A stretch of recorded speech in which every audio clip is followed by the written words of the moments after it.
வணக்கம் நண்பர்களே. நான் இன்றைக்கி உங்களுக்கு சுற்றி காட்ட போகிற இடம் வந்து பார்த்திங்கன்னா காமக்குரலில் இருக்க அசைதரா. என்னோடய ஃப்ரெண்ட்ஸ் நிறைய பேர் அசைதரா டெம்பிள் விசிட் பண்ணியிருந்தாங்க. அதனால் நானும் போகணும் அப்படிங்கிறதுக்காக என்னோடய ஃப்ரெண்ட்ஸ் 2 பேர்த்தை கூட்டிகிட்டு இந்த இடத்துக்கு போயிருந்தேன். இந்த இடம் போனோடனே நம்ம வந்து ஃபஸ்ட்டு அட்ராக்ட் ஆகிற இடம் பார்த்தோன்னா இந்த இடத்து சீனரிஸ் தான். இந்த சீசனில் இந்த கலரான இலைகளை பார்க்குறதுக்காக இந்த இடத்துக்கு கண்டிப்பாக நம்ம வந்து விசிட் பண்ணணும் அப்படிங்கிற அளவுக்கான ஒரு இம்பார்ட்டண்டான ஒரு பிளேஸு. இந்த இடத்துல ஒரு 17 ஸ்பாட் இருக்குது சுற்றி பார்க்குறதுக்கு. அதுக்கான மேப் வாங்கிட்டு இந்த காவல் தெய்வத்துக்கெலாம் ஒரு வணக்கத்தை போட்டுட்டு நானும் என் ஃப்ரெண்ட்ஸும் மேலே ஏற ஆரம்பிச்சிட்டோம். ஏறினோடனே ஃபஸ்ட் நான் பார்க்க போகிற அந்த புத்த துறவியோட சிலை வந்து பார்த்திங்கன்னா ஜிஷோ அப்படிங்கிற ஒரு புத்த துறவியோட சிலை. இந்த ஜிஷோ சிலை வந்து பார்த்திங்கன்னா வெளியும் இருக்குது உள்ளேயும் இருக்குது. இந்த ஜிஷோ அந்த கருவறையை சுற்றி பார்த்திங்கன்னா நமக்கு நிறையா சின்ன சின்ன ஜிஷோ சிலைகளை வந்து நிறையா வச்சுருக்காங்க. ஒரு காவலுக்கு அப்படிங்கிற மாதிரி ஒரு நமக்கு செக்யூரிட்டி அப்படிங்கிற ஒரு கான்செப்டில் நமக்கு வந்து ஒரு பாதுகாப்புக்காக இந்த இடத்துல வந்து இந்த ஜிசு சிலைகளை வச்சுருக்கதா அந்த நோட்ஸில் போட்டிருந்தாங்க.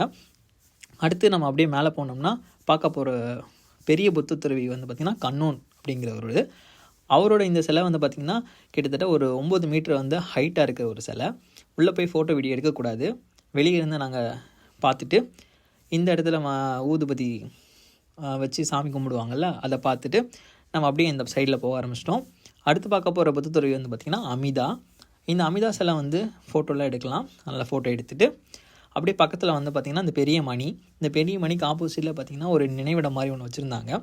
நிறையா ஃப்ளவர்ஸ்லாம் வச்சுட்டு அவங்க வந்து ஒரு வணங்குற மாதிரி வச்சுருந்தாங்க. நிறையா வந்து நம்ம ஊர் நடுக்கல் மாதிரி நிறையா கல்லை வச்சு அதுக்கு பூஜை பண்ணுற கான்செப்ட் வந்து ஜப்பான்லேயும் நிறையா இருக்குது. அந்த பிளேசஸ்லாம் வந்து உள்ளே யாரும் அலௌட் கிடையாது. ஆனால் வெளியே இருந்து அப்படியே வீடியோ எடுத்துகிட்டு இந்த சைடில் அந்த பக்கம் வந்துட்டோம். வந்தோடனே பார்த்திங்கன்னா இந்த நம்ம நிறைய இன்ஸ்டாவில் பார்த்த மாதிரி இந்த கலரான மீன்கள்லாம் பார்த்துட்டு அப்படியே வந்து பக்கத்துலேயே வந்து பார்த்திங்கன்னா குட்டியாக ஒரு புத்த துறவி, அந்த துறவி உட்காந்துருக்காரு. அவரை சுற்றியும் காவலாளி ஒரு 5-6 பேர் இருக்காங்க. பக்கத்துலேயே ஒரு பெரிய புத்தரோட பாதம் இருக்கும். அதை பார்த்துட்டு நம்ம சைடில் வந்து மேலே ஏற ஆரம்பிச்சிடலாம். மேலே போனோடனையும் நம்ம போய் போகிற வழி போய் சின்ன சின்ன சிலைகள் இருக்கும் சைடில். மேலே ஏறினோடனே பார்க்குறேன் இங்கேருந்து நம்ம பார்க்க போகிற அந்த பீச் சீன் தான். இந்த பீச்சோட வியூவை நல்லா பார்த்துட்டு நம்ம மேலே இருந்து அப்படியே ஓன்மையான கீழே இறங்குறப்பையும் சைட்லாம் சின்ன சின்ன சிலைகள், ரொம்ப பழமையான சிலைகள்லாம் வந்து நிறையா வச்சுருப்பாங்க. நம்ம போய் தொட்டு பார்த்து ஃபீல் பண்ணிவிட்டு நம்ம அப்படியே ஒன்மையான கீழே இறங்கிடலாம். இந்த இடத்துல வந்து நிறையா புத்த துறவிகளோட ஞாபகமாக நிறைய புத்த துறவிகளோட சிலை வந்து நிறையா இடத்துல வச்சுருந்தாங்க. முன்ன சொன்ன மாதிரி தான் நடுக்கல் வழிபாடு அப்படிங்கிற மாதிரி இங்கே நிறையா புத்த துறவிகளோட சிலைகளை வச்சு இவங்க வழிபட்டுருக்காங்க. நல்ல வந்து ஒரு மலைக்கு மேலே அப்படிங்கிற கோயில், சின்ன ஒரு மலைக்கு மேலே இது அழகாக வந்து அவங்க அடுக்கி அதை வந்து மெயின்டைன் பண்ணிட்டு வராங்க. அது ரொம்ப பாராட்டக்கூடிய விஷயம். நிறைய டூரிஸ்ட் வந்து இந்த இடத்துல வந்து பார்த்தேன். நம்ம இப்படி இறங்கி வர இடத்துலையும் இருக்கிற அந்த புத்த சிலையெல்லாம் வந்து ரொம்ப அழகாக இருந்துச்சு. அதெல்லாம் பார்த்துட்டு அப்படியே இந்த ரொட்டேட்டிங் பெல் அப்படி இந்த ஹால்குள்ளே போனோம். இந்த வந்து நாங்கள் போகிற நினைக்க ரொட்டேட் பண்ணலை, பட் இந்த இடத்துல ரொட்டேட் பண்ணும்போது நல்லா வந்து சவுண்டு வரும் அப்படிங்கிற மாதிரி சொல்லியிருந்தாங்க. இந்த மணி அடிக்கிற மாதிரி சவுண்டு வந்து இந்த ஹாலில் வந்து நிறையா கேட்கும்.